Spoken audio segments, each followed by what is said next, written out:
best description of Blood Lemon I ever heard, I think it came from Lisa, is if you have Sleater Kinney next to Sleep in your CD collection, this is the band for you. How would you describe it? Because I really think that I understand the Riot Girl history and all this, but this is just a fantastic American hard rock band with intense psychedelic, intense effects, really super aggressive playing. Well, I guess I just described it. How would you describe it? Yeah. Well, so first, that quote actually came from a publication. It was the AV Club that actually wrote about us. And when we read that, we're like, yes, they get it, you know? And that's the thing is like, oh, it's so hard to put things into context so much, but like, I think we really like to write psychedelic and pop rock songs like at its base, but then just kind of recall doom too, respectfully. Yeah. And that's just kind of been our thing, and sometimes it works and sometimes it doesn't with people. We kind of cover like a wide range of that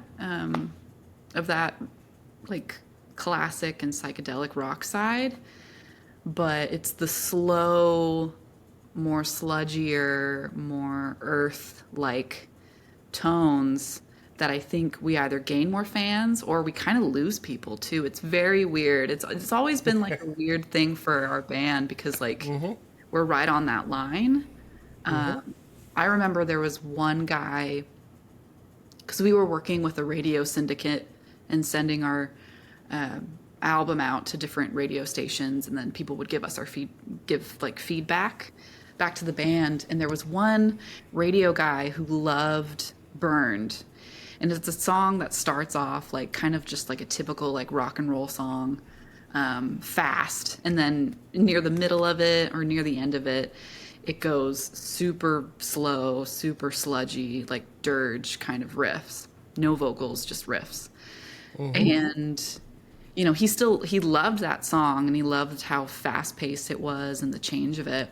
But then we sent him, next was the next single, and it was Black Capped Cry. And it is like, it's super slow, but it has its riffs there and slow vocals. And the music is way more earth, the bees made honey from the lion's skull kind of vibe. Nice reference there. And well, yeah, I mean, like it was a huge influence on that album, at least for me. I remember the radio guy heard it and he was just like, I don't understand. He's like, you had this song and then now you come out with this, and like it's so slow. It's so slow. And it's like some people just don't get it. You know, like they just don't like hear that bridge, you know, unless you maybe are familiar with both styles or you're already familiar with the doom style.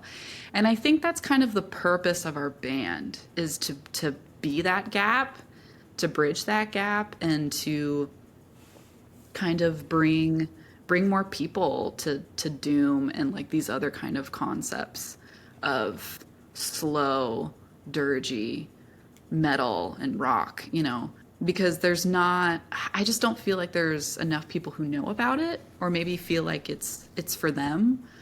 And our band just wants to bridge that gap so more people can be together on it, if that makes sense. No, totally. I come at it from a different angle.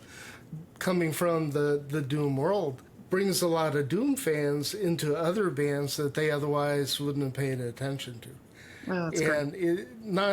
Not all that is heavy dooms. Yes. That's yeah, exactly. Totally. Whoa. Oh, yeah, I should There probably you go. end it there. Got to remember that Melanie, one.